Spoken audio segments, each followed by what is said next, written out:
அனைவருக்கும் வணக்கம். துலாம் ராசிக்காரர்களுக்கு திடீர் கோடீஸ்வர யோகம் நிறைந்த ஒரு தருணமாக மார்ச் மாதம் அமைவதற்கான வாய்ப்பும் யோகமும் எந்தெந்த விஷயங்களில் நிறைந்து கிடைக்கின்றன, கிரகநிலைகளின் அமைப்பை ஆராய்ந்து பார்க்கும் போது துலாம் ராசிக்காரர்களுக்கு எப்பேற்பட்ட மாற்றம் நிகழக்கூடிய வலுவான கிரக அமைப்பாக பார்க்கப்படுகிறது என்று பார்க்கும்போது, 7ஆம் இடம் ஆகிய சப்தமஸ்தானத்தில் குரு, பஞ்சமஸ்தானம் ஆகிய 5இல் ராஜ யோகாதிபதியாக இருக்கக்கூடிய சனி, ரூணரோக சத்ருஸ்தானம் ஆகிய 6இல் ராகு, விரயஸ்தானமாகிய 12இல் கேது, செவ்வாயினுடைய அமைப்பு 4 மற்றும் 5 ஆகிய இடங்கள், சுக்கிரன் ராசியின் அதிபதியான சுக்கிரன் சுகஸ்தானம் மற்றும் பஞ்சமஸ்தானம் ஆகிய 4, 5இல் சஞ்சரிக்க போகிறாருங்க. இது அபரிவிதமான மாற்றத்திற்கு நிச்சயமாக துலாம் ராசிக்காரர்களுக்கு மிக பெரிய அளவில் வித்திடுகிறது என்பது யதார்த்தமான உண்மையாக பார்க்கப்படுகிறது. அதே போன்று புதன் 5, 6 ஆகிய இடங்களிலும், சூரியன் மிகவும் வலுவாக 5, 6 ஆகிய இடங்கள்ல சஞ்சரிக்க போகிறாருங்க. சூரியனுடைய மாறுதல் மிக பெரிய முன்னேற்ற வாய்ப்புகளை நிச்சயமாக துலாம் ராசிக்காரர்களுக்கு ஏற்படுத்தி கொடுக்கக்கூடிய வகையில் அமைய போகிறது. சந்திரனின் அமைப்பை பொறுத்த வரைக்கும் 1லிருந்து 12ஆம் இடம் வரை மாறி மாறி சஞ்சரிக்க போகிறாருங்க. சந்திரன் மாறி மாறி சஞ்சரிப்பது பல்வேறு தருணங்களில் மிகப்பெரிய அளவில் மாற்றத்தை ஏற்படுத்தி கொடுக்கக்கூடிய ஒரு சிறந்த தருணமாக அமைய போகிறது. இப்படி கிரகநிலைகளின் அமைப்பு மிக வலுவாக இருக்கக்கூடிய இந்த தருணத்தில், அதிலும் நவகிரகங்களிலே மிக வலிமை வாய்ந்த கிரகங்களாக பார்க்கக்கூடிய குரு, சனி, ராகு, செவ்வாய், சுக்கிரன், சூரியன் போன்ற வலுவான கிரகநிலைகளின் அமைப்பும் கூட்டணியும் மிகப்பெரிய அளவில் மாற்றத்தை ஏற்படுத்தி கொடுக்க போகின்றன. அதிலும் பஞ்சமஸ்தானமாகிய 5ஆம் இடத்தை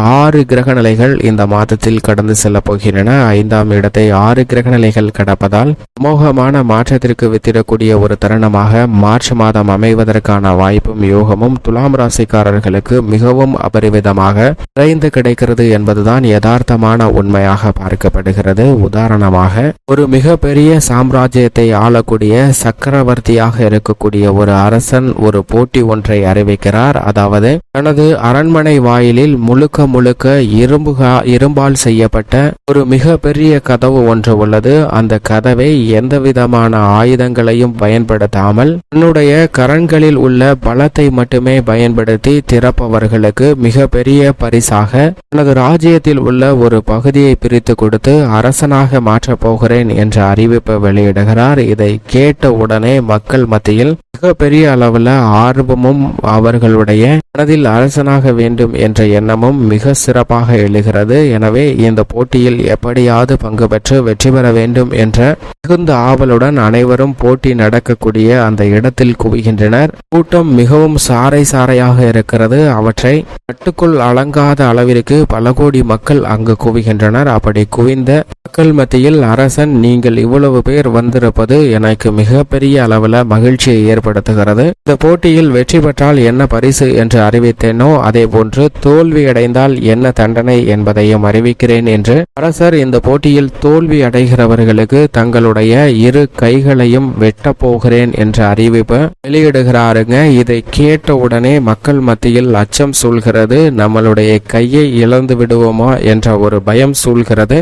அதற்கு பதிலாக இந்த போட்டியிலிருந்து வெளியே சென்று விடலாம் என்று அனைவரும் பின்னோக்கி செல்கின்றனர். ஒருவர் கூட இந்த போட்டியில் பங்கு பெறுவதற்கான ஆர்வம் இல்லாத நபர்களாக பின்னோக்கி செல்கின்றனர். இதை பார்த்த அரசன், இவ்வளவு பேர் வந்திருக்கீங்க, உங்களில் ஒருவருக்கு கூட அரசனாக வேண்டும் என்ற ஆசை இல்லையா? வாருங்கள், போட்டியில் பங்கு பெறுங்கள் என்று கூப்பிடுகிறார். ஆனால் மக்கள் அனைவரும் பயந்து இந்த போட்டியிலிருந்து நாங்கள் வெளியேறுகிறோம் என்று பின்னோக்கி நகர்கின்றனர். ஆனால் அந்த கூட்டத்தில் இருந்து ஒரே ஒரு நபர் முன்னோக்கி வருகிறாருங்க. முன்னோக்கி வந்து, நான் இந்த போட்டியில் பங்கு பெறுகிறேன் என்ற அறிவிப்பை வெளியிடுகிறார். இதை கேட்டவுடன் மக்கள், உனக்கு என்ன பைத்தியமா பிடிச்சிருக்கு புத்தி கெட்டவனே, இந்த போட்டியில ஜெயிச்சாதான் போச்சு, ஜெயிக்கலன்னா உன்னுடைய வாழ்க்கையே அப்படியே சூனியமா மாறிடும், நீடம் இருக்கக்கூடிய இந்த கைகளும் போயிடும், இதை வச்சுக்கிட்டு நீ என்ன பண்ண போற, கொஞ்சம் சிந்திச்சு பாரு, எல்லாமே அப்படியே டோட்டலா உன்னை விட்டு போயிடும் அப்படின்னு சொல்றாங்க. ஆனா இந்த நபர், தற்போது என்னிடம் இழப்பதற்கு ஒன்றுமில்லை,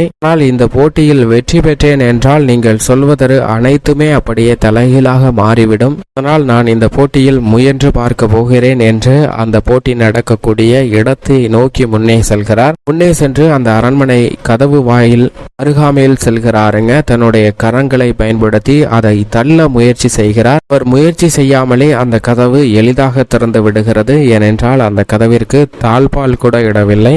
அப்படி தாழ்பால் இடாத கதவை தன்னுடைய சிறு முயற்சியால் வெற்றி பெற்று மிகப்பெரிய அரசனாக மாறுகிறாருங்க. இதே போன்றுதான் துலாம் ராசிக்காரர்களுடைய வாழ்விலும் பல சந்தர்ப்பங்கள் உங்களுடைய சிறு முயற்சியை வெற்றி பெறக்கூடிய ஒன்றாக மாற்றி கொடுக்கும். ஆனால் நம்மளிடம் உள்ள ஓவர் திங்கிங் என்று சொல்லக்கூடிய அதீத சிந்தனை என்பது அவற்றை நாம் தோல்வியடைய செய்கிறது என்பதுதான் யதார்த்தமான உண்மை. ஏனென்றால் ஒரு வேலையை செய்யலாம் என்று நாம் நிர்ணயம் செய்திருப்போம். ஆனால் அதை செய்வதற்கு முன்னதாக இதை செய்தால் இப்படி நடந்துருமோ இல்ல அப்படி நடந்துருமோ, நம்மளுடைய வாழ்க்கை இப்படி மாறிடுமோ அப்படி மாறிடுமோ என்ற குழப்பமானது ஆட்கொள்ளப்பட்டு அந்த வேலையை கடைசி வரை செய்ய இயலாமலும் முயற்சிக்க முடியாமலும் தான் போகுமே தவிர இதில் வெற்றி பெறுவதற்கான வாய்ப்பே இல்லாமல் போய்விடுகிறது. எனவே நம்மளிடம் இருக்கக்கூடிய இந்த ஓவர் திங்கிங், அதாவது ஆழ்ந்த சிந்தனை என்று சொல்லக்கூடிய இவற்றை விலக்கிவிட்டு சிந்தியுங்கள். சிந்தித்து இதில் வரக்கூடிய பிரச்சனையை நாம் தைரியமாக எதிர்கொள்ளலாம் என்று துணிச்சலாக முடிவெடுத்து ஈடுபட்டால் நிச்சயமாக பல தடைகளை தகர்த்தெறிந்து வெற்றி பெற முடியும். இதே போன்று அடுத்தவங்க என்ன நினைப்பாங்க அப்படிங்கிற எண்ணத்தையும்,